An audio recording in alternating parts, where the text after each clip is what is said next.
Bonjour à tous et bienvenue dans cette nouvelle émission autour des interviews des experts Insight. Aujourd'hui, on va parler de la nouvelle ère de la cybersécurité. Il va y avoir du Defender, il va y avoir du Copilot for Security. On a avec nous deux personnes aujourd'hui. On a Othman. Bonjour Othman. Bonjour. Alors Othman, toi tu es tech spécialiste précisément sur la cybersécurité. Exactement, et dédié sur les technologies Microsoft. Parfait. Et on a également Hakim. Hakim, toi tu es architecte technique. On te connaît déjà, on a fait pas mal de vidéos. En effet, bonjour Patrick. Et tu vas nous répondre également sur tous ces sujets. On va attaquer avec toi, Othman, précisément sur un petit peu cette nouvelle ère de la cybersécurité. Oui, quand, comment, qu'est-ce qui se passe? Et puis un petit peu la place de Microsoft dans tout ça. Ouais, alors c'est intéressant parce qu'il y a eu une évolution qui était assez intéressante côté Microsoft. Il y a une dizaine d'années, ce n'était pas forcément un acteur de la sécurité. Et il y a eu beaucoup d'investissements qui ont été faits en R&D. Et c'est ce qui a propulsé Microsoft, leader typiquement sur plusieurs Gartner, sur différents sujets, sur la partie EDR ou autre, enfin, notamment sur la partie Microsoft XDR, où Hakim va vous en parler. Il y a eu plus de 5 milliards d'investissements qui ont été faits sur les 5 dernières années. Et sur les 5 prochaines années, aujourd'hui, ils projettent 20 milliards d'investissements. Aujourd'hui, ils captent à peu près 1 million de clients dans le monde sur la partie sécurité. Donc c'est vraiment devenu un cadre sur la partie sécurité qui est reconnu pour ses solutions, autant sur la partie endpoint que sur la partie remontée télémétrie avec son SIEM. Parce que aussi, vous, quand vous installez ce type de solution chez vos clients, il y a aussi des remontées positives par rapport à ça. Il n'y a pas que uniquement l'image. Effectivement, au-delà de l'image, on le perçoit sur la partie technique, sur la capacité à remonter, à détecter, à corréler et à bloquer un certain nombre d'incidents, notamment avec Hakim, on le voit chez nos clients. Il y a vraiment une satisfaction et une demande croissante de la part des clients d'aller vers des solutions de Microsoft. Alors justement, Hakim, on va parler un petit peu de Defender. Globalement, c'est quoi cette réponse? Alors là, on va parler de la partie XDR, donc Extended Detection and Response. Bon, je ne vais pas faire tous les acronymes, donc c'est le couple de MDE, MDO, MDI, on va s'arrêter là. Ouais. Donc là, on est vraiment sur une réponse à un incident. Donc on va aider nos clients à pouvoir répondre, mais de bout en bout. Donc on va parler du poste de travail, de l'identité, de la collaboration, donc pouvoir répondre rapidement et simplement. Ça veut dire qu'on couvre, en fait, on couvre toute la chaîne qui peut être attaquée, si je résume. Complètement. Si on prend la Cyber Kitchen, donc on va parler de la messagerie. Oui. Ok, donc à partir de la messagerie, on arrive au poste de travail. Au poste de travail, on peut arriver donc avec des biais de reconnaissance et autres à plus, donc Active Directory et autres, et pourquoi pas arriver aux données. Donc à partir de là, on va pouvoir sécuriser de bout en bout. Bah, l'idée, c'est de bloquer déjà en frontal et ensuite pouvoir répondre sur le reste, pouvoir bloquer automatiquement et rapidement une attaque. Tu as un cas précis à nous évoquer? Pas spécialement, mais il y en a tellement, mais on voit beaucoup tout ce qui est ransomware, hein, donc pouvoir justement ficher une personne et à partir de là pouvoir ensuite bouger et essayer de récupérer le maximum d'informations, ransomware, data, bloquer, et à partir de là, malheureusement, on sait ce qui se passe, donc prise en otage des données du client. Donc à partir de la détection automatisée, l'idée c'est vraiment de pouvoir se dire, attention, une personne a cliqué sur quelque chose qui est malicieux, malheureusement elle a pu rentrer, et ben on va pouvoir bloquer de l'autre côté, côté poste de travail par exemple. Parlons des nouveaux usages. Quand on dit nouveaux usages, il y a une question de dire comment on va accompagner ces nouveaux usages et surtout les sécuriser. À partir de là, qu'est-ce que vous proposez chez vous?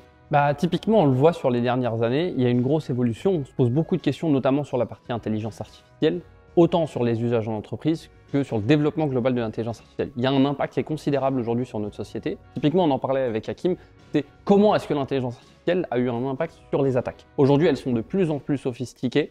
Et en fait, on arrive à personnaliser. Typiquement, si on parle d'un phishing, quand à l'époque, on arrivait à détecter parce que le langage paraissait pas forcément humain, pas forcément très cohérent par rapport à la structure de l'entreprise, aujourd'hui, on arrive à personnaliser et à avoir des attaques qui sont vraiment ciblées et très proches de notre domaine d'activité.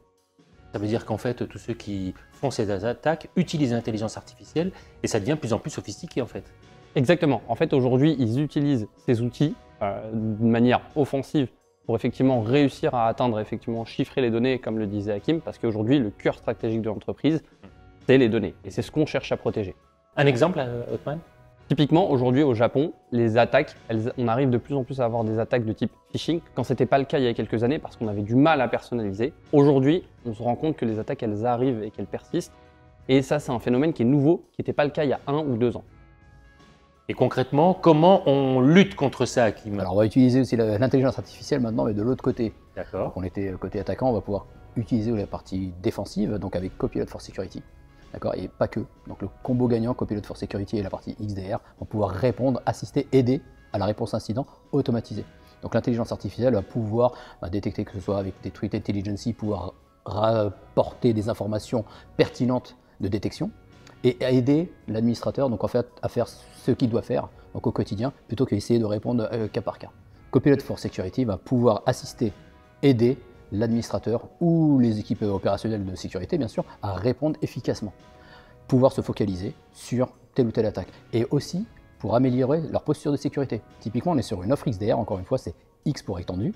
Donc s'assurer que le poste de travail est conforme, que l'identité est conforme, que la configuration de tel ou tel anti-spam ou n'importe quel autre outil de sécurité, parce qu'il y a plusieurs plugins sur la partie Copilot for Security, est bien configuré.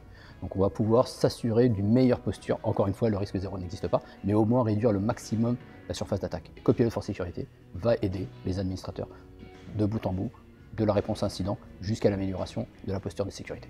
Alors ce que je trouve intéressant par rapport à ça, c'est que, enfin intéressant, effrayant et intéressant on va dire, c'est qu'en fait, ceux qui attaquent, ils vont utiliser l'intelligence artificielle, on a une réponse qui est XDR, qui est assez bien structurée puisqu'elle va de bout en bout, mais en plus, on peut rajouter cette couche qui est Copilot for Security, qui va quelque part être mon assistant, qui va me permettre finalement de me focuser sur les bons endroits. Complètement. Ce que je disais tout à l'heure, donc vraiment se focaliser aux bons endroits. Donc l'administrateur, l'opération de sécurité va pouvoir travailler sur autre chose. D'accord. Donc là, l'assistant, copilote, hein, c'est vraiment son nom, hein, Oui. comme son nom l'indique, va pouvoir vous aider donc à comprendre. Et aussi, encore une fois, j'insiste bien sur l'amélioration de la posture de sécurité. Typiquement, on va pouvoir s'assurer vraiment qu'on répond aux bonnes pratiques et au moins limiter la casse. Aussi, améliorer la détection. Copilot for Security va pouvoir vous donner les bonnes informations, les bonnes requêtes KQL qu'il faut faire, au bon endroit, pouvoir les utiliser quand on n'est pas forcément expert. Alors pour terminer tous les deux, je voulais que vous me donniez un petit peu quelques mots qui seraient ceux que vous donnerez comme définition de l'alliance, je dirais, entre XDR et Copilot for Security. Hakim. Efficacité. Consolidation. Je pense que c'est vraiment le mot-clé qui va vraiment faciliter aux équipes. Aujourd'hui, on s'est rendu compte qu'ils avaient beaucoup d'outils. Et ça, c'est vraiment la route vers la facilité et la convergence. J'avais oublié facilité, mais il l'a pris pour moi, donc voilà. Oui, parce que là, ce qui est intéressant, c'est de voir qu'effectivement, ce n'est pas difficile à implémenter, parce qu'on peut s'attendre à des usines à gaz, alors qu'en fait, ce n'est pas du tout le cas. Ouais. Merci à tous les deux, c'était très précis, et à très bientôt pour une nouvelle émission. Merci Patrick. Merci Batman. Merci à tous.